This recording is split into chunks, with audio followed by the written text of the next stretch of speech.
Ассалаумағалейкум, қазақ елі. Бұл қазақ елінің азаматы Бейсалиев Бекен.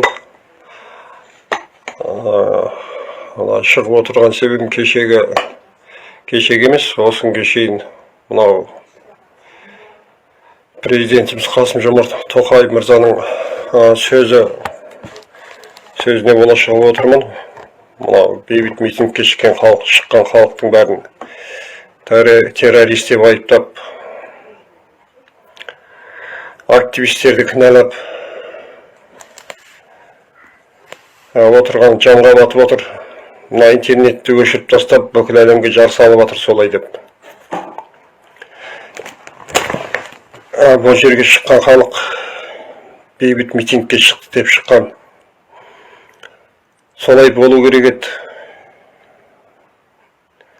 Бірақ соны пайдаланып, жат пиғылдағы адамдар араға кіріп провокация жасап, быт-шытымыз шығарды. Қаншама бауырларымыз өлді, жазықсыздан жазықсыз. Өлгендердің бәрі де көбінесе сол бейбіт халық. Мен бұны алдын ала жоспарланған акция деп есептеймін, өз басым. Бұлар сол митинг басталардан 2 күн бұрын бүкіл Алматының активистерін қамап тастады. 15-20 күннен. Дәл осы мынау бассыздық басталған кезде активистер қастарында болмады сол жерде. Халықтың арасында болмады. Ұйымдастыру болмады ол жерде. Мынау араға кіріп кеткен провокаторлардың айтағына еріп кейбір жастарымыз соларға қосылып кетті. Егер сол активистердің бәрі халықтың арасында болғанда, полиция болғанда, ОМОН болғанда, бірлесіп күрескенде дәл осындай қайғылы жағдайға жеткізбес едік. Активистер менен полицияның, ОМОНның арасында ешқандай байланыс болмады. Мен 3 күн бойы қалада бірде-бір полицейскийді көрмедім. Форма киген адам болмады.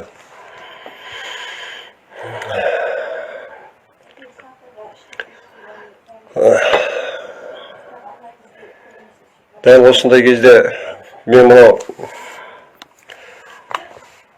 роботларға апарған кезде сонда көбімен сөйлесетім, сонда айтатын. Митингке барғанда мародерлар болады, бандиттер болады, соларды біз тоқтатамыз деп.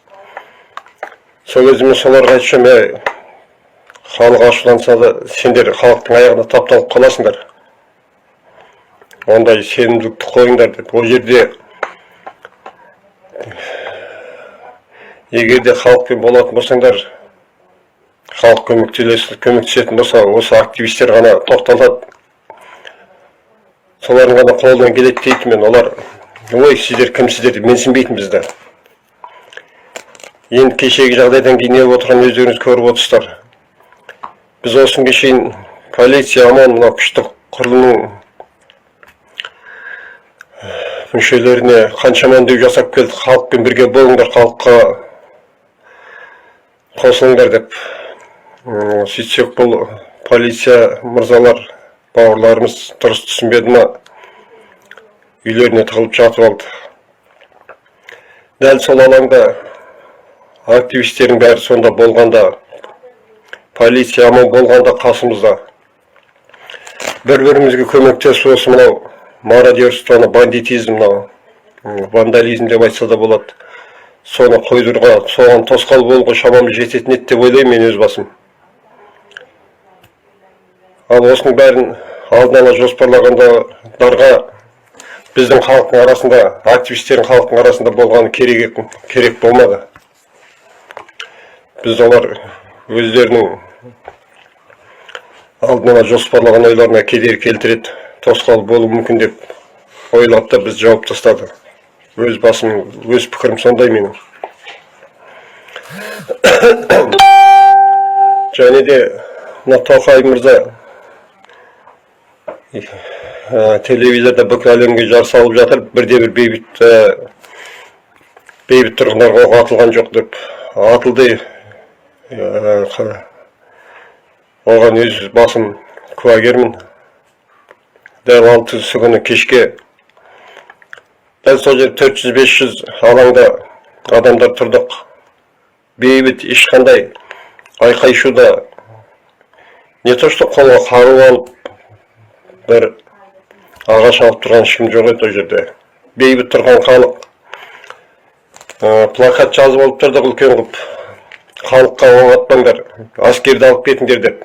Бар талабымыз сол ғана. Сондай сол кезде екі жағымыздан келіп қоршап оң ата бастады бізге. Біз ақ жалауды көтеріп тұрмыз, оқ атпаңдар деп. Басында келгенде ескертіп атты. Онан кейін біз келесі сөзге 4 ақсақалымыз шығардық арамыздағы. Оқ атпасын деп айтыңыздар, келісіңіздер деп. Ол кісілер ақ орамал ұстап шықты алға. 20 метр жүре берген кезде тұрған халыққа дәлдеп оқ ата бастады. Пушкама бір нәрсемен атты. Елдің көбісі салысып қалды, қашты. Сол кезде дәл аппаратураның қасында тұрған бір жігітке сол жаңағы пушкама атылған нәрсе істейді ма, тура соның қасынан жарылып ол бала құлап түсті.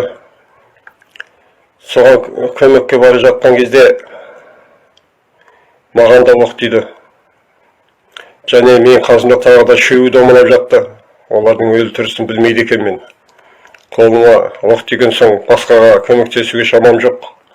Өз басыммен қайық болып кеттім. Дәл сол жерде қарапайым халыққа аскердің тарапынан оқ атылғанына дәлел көп. Енді мынау президент мырза жалған ақпарат бергендер соттайым дейсіз. Ондайға халық, қарапайым халықты күйе жағып, оларды қудалап соттағанға өте шебер болып алдыңыздар. Оған біздің ешқандай күмәніміз жоқ.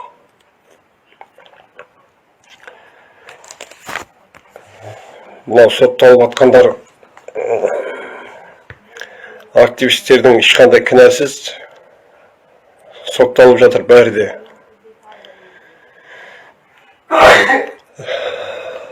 Қаншама қазақ қырылды. Не үшін қырылып жатыр? Сол қазақтың бәрі мен көтеріліс жасайын, мен қан төгейін, мен ананы өртейін, баланы тонайын деп шыққан жоқ. Өз талаптарын айтуға шыққан бәрі де. Жаңағы өзіңіз айтқан шетелден келген 20 мың бандит дейсіз ба, террорист дейсіз ба, солардың іс-әрекеттері халықтың бұған дейін жасаған ісінің бәрін жоққа шығарды. Ал бұлардың сондай болған сіздерге қолайлы болды. Мына халықты террорист деп атап, активистерді кінәлағанға. Енді қазір бүкіл Қазақстан бойынша репрессия жүріп жатыр, оны естіп жатырмыз.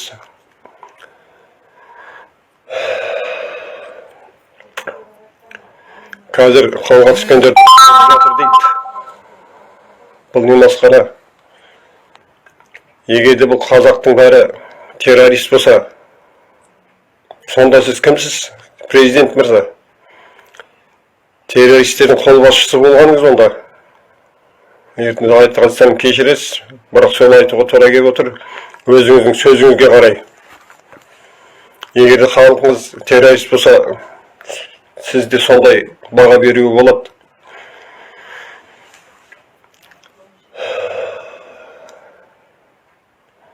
Қаншама халық қырылды. Не үшін қырылды?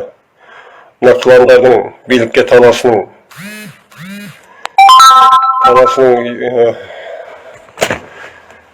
жертвасы болып отыр бәрі де. Өзіңіз берген приказ бар. Напарежение атыңдар деген. Оны жоқ қыл шығара алмайсыз. Енді қалай айтқаласыз халықтың алдында? Ол жерге шыққан әрбір активистің айтып жүргені тек қана шындық, тек қана халқыма, еліме, жеріме жақсылық болсын деп шырылдап жүрген активисттерді кінәлап отырсыз. Сіздің айтып отырғаныңыз өтірік нәрсе, оны халық білмей тұрған жоқ, біліп отыр. Бұл халықты қорқытып үркітіп, алақанда ұстау, жұдырығыңызда ұстау бұл.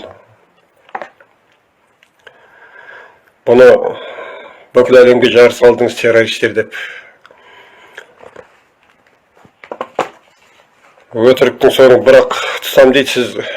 Мына интернет қосылар, жалын жақтағылар естер, көрер, білер. Шындық түбінде ашылады бәрібір. 86 жылғымыз жолда қалды. Сіздің мынау халыққа жақсылық жасайды дегенге өз басым сенбеймін. Мынандай іс-әрекеттеріңізден кейін сіз халықты ойламайтын адам екенсіз. Бұл үшін мені асып аласпа, атып аласпа. Ол сіздің қолыңызда тұрған нәрсе. Тарақандай мұжи саласпа, ол да қолыңыздан келеді. Бірақ та шындықты айту керек, қандай жағдайда да.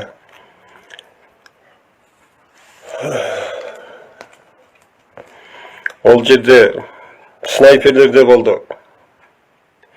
Мен басында оқ дегенде резиновый оқпен атып атқан шығар деп ойладым мен. Үйге келгенше соны ойлап келдім. Мен халыққа оқ атады дегендеріңізге сенбедім мен. Мен әлде де сіздерге сенгенмен мен. Қанша дегенмен қазақтың ішінен шыққан адам, тектің ұрпағы деп ойлағам. Үйге келсем, сквозной тесік бір жағынан кіріп екінші жағынан шығып кеткен. Боевой патронмен атылған. Бұл нені білдіреді? Сіздің қазақ халқына, өз халқыңызға жаулығыңыз ба? Бұл не істегеніңіз сіздің? Президент мырза, елге өтірік айтып, халықтың бетіне қалай қарайсыз, қалай басқарасыз енді?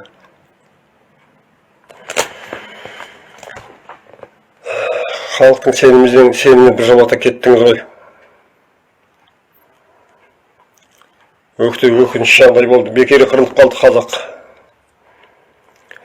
Екі түйе сүйкенсе ортасында шыбын өлер дейді. Халықтың күйі тура сол шыбынның күйіндей болды.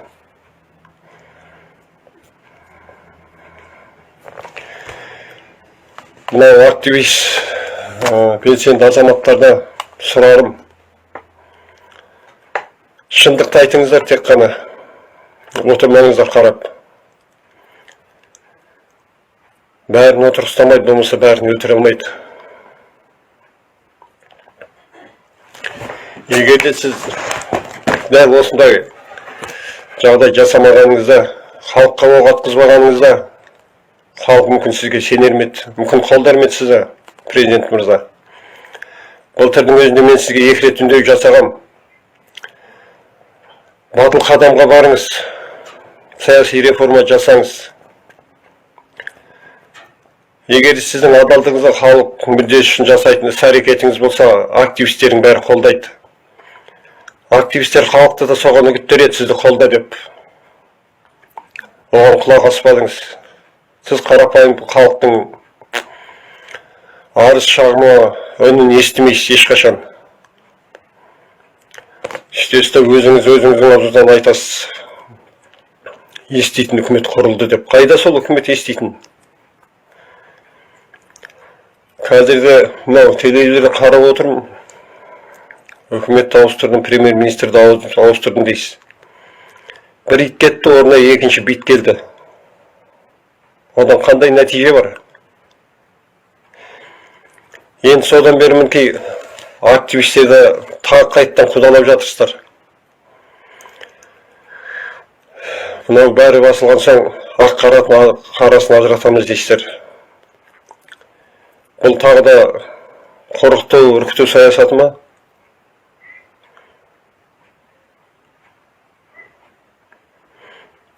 Айтқан, шындықты айтқан адам айта береді. Еш нәрсеге қарамайды. Қорқытсаңыз да, үркітсеңіз де президент мырза.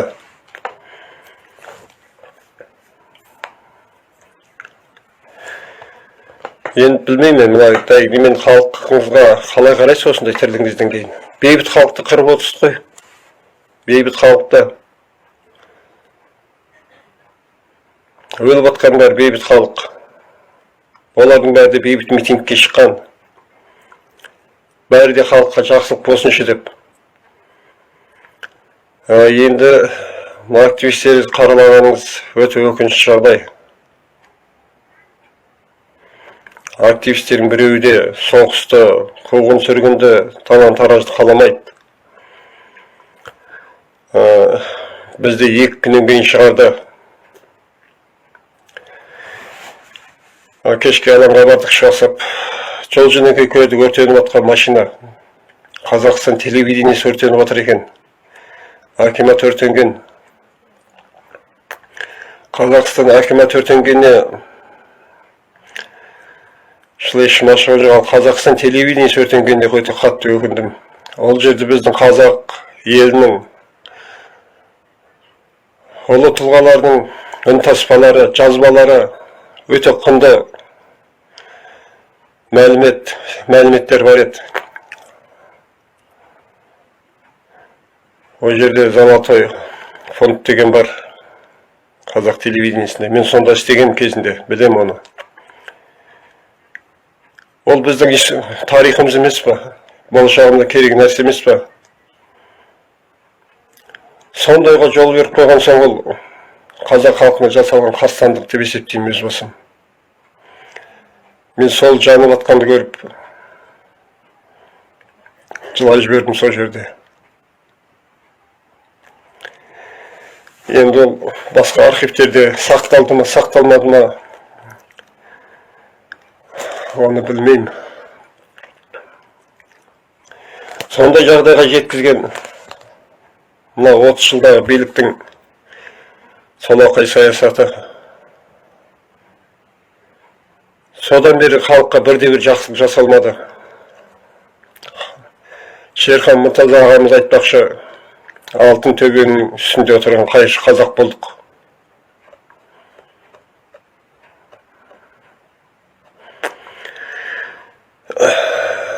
Мынау қаншама қазба байлықтарымыз, жердің асты үстіндегі байлықтың бәрі сатылып жатыр.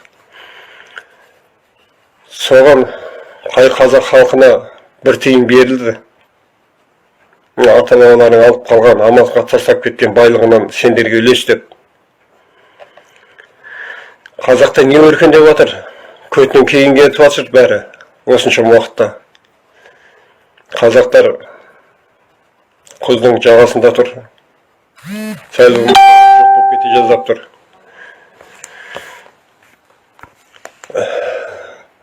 Онымен қоймай шетелден қарыз алады. Оны қайда жұмсап жатыр? Біздің байлығымыз қайда кетіп жатыр? Не үшін алып жатыр сол қарызды?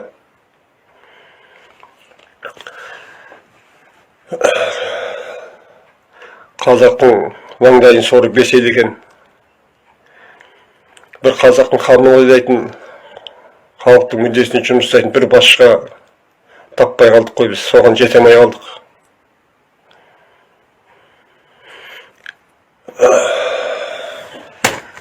Қазақ жүрген жерің азап дейді. Дәл осы кім айтса да өте керемет айтқан. Жүрген жеріміздің бәрі азап болды.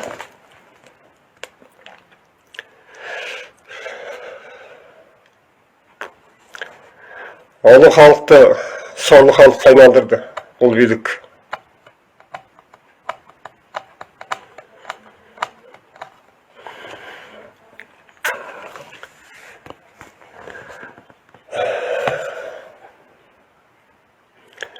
Енді мен дәл осы билікке де сенбеймін.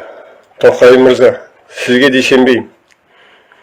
Өйткені келгелі осы таққа отырғалы 3 жыл болатын болды сізге. Сонда не істедіңіз халыққа, не жақсылық жасадыңыз? Былтыр халық пандемиядан өліп жатқанда, былтырдың ағызылы. Сіз елбасының туған күнін тойлап, салют атып, ескерткіш қойып жүрдіңіз. Ол не істегеніңіз? Халыққа қолдарынан түк келмейді, білгеніп істейміз дегеніңіз ба? Сонда бәрі-дәріні складқа тығып қойып, неге шығармадыңыз, неге халықты құтқармадыңыз? Ол сіздің міндетіңіз емес пе, президент мырза? Қазақ қашанғы қырылады? Мың тірілген қазақпыз. Өліп жатырмыз. Қашан тірілеміз, қашан аяғымыздан тұрамыз, тізерліміз. Қазақ халқы қазір тізерлеп қалды.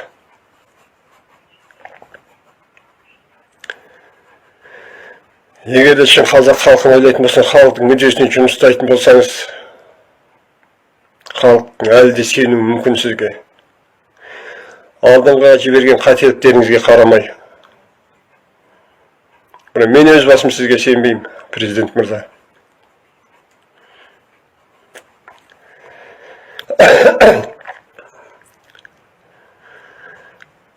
Қазақ қашан өсіп, қорлық пен зорлықта өмір сүреді. Бізде тәуелсіз мемлекет дейміз. Бізде ешқандай тәуелділік жоқ. Біреудің айтағымен, біреудің айтуымен жүреміз.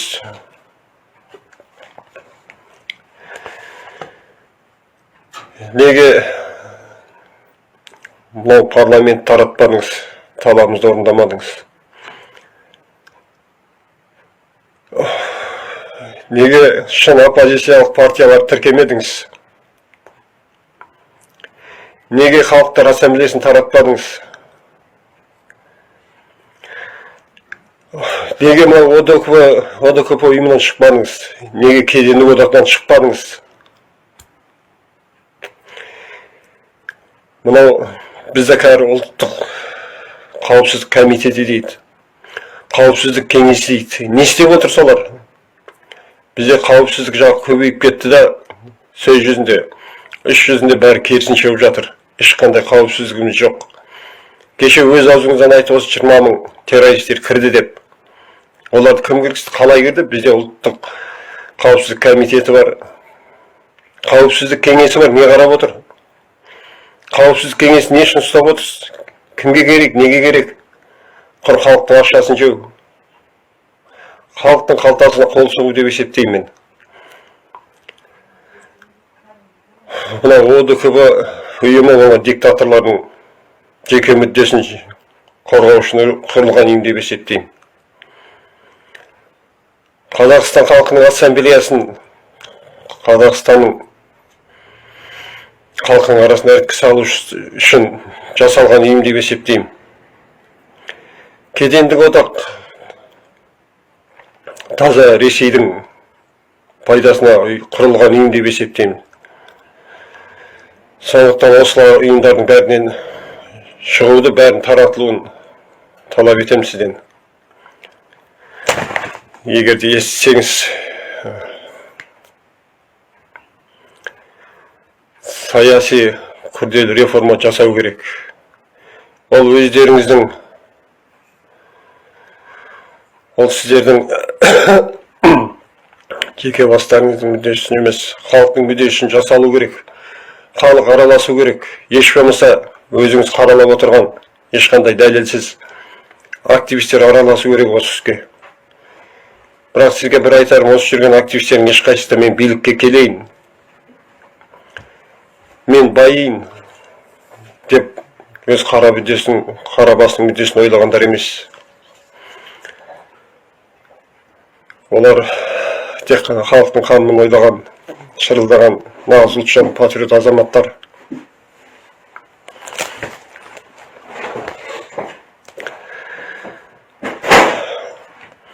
Енді мынау, мына жерде бір кісі сұрапты. Қалай 20 мың террорист кіреді деп. Мен ол сұрақты да қойдым жаңа сізге. Қалай кірді солар? Не қарап отырсыздар? Қауіпсіздік кеңесі, қауіпсіздік комитеті, ішкі істер министрлігі, сыртқы істер министрлігі, таможня.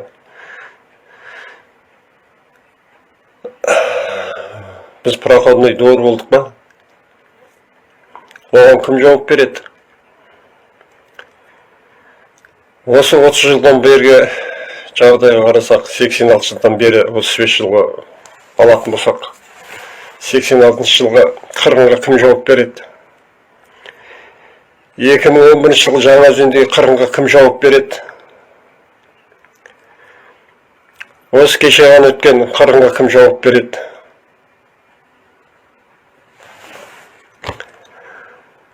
Шындық қашан ашылады? Мынау халыққа артпен емес, беттеріңіз бұратын, жүздеріңізді бұратын уақыт келген жоқ па?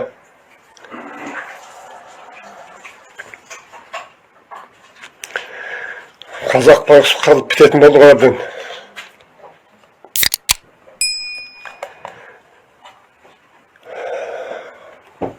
Шындық айтқандарды соттайсыздар.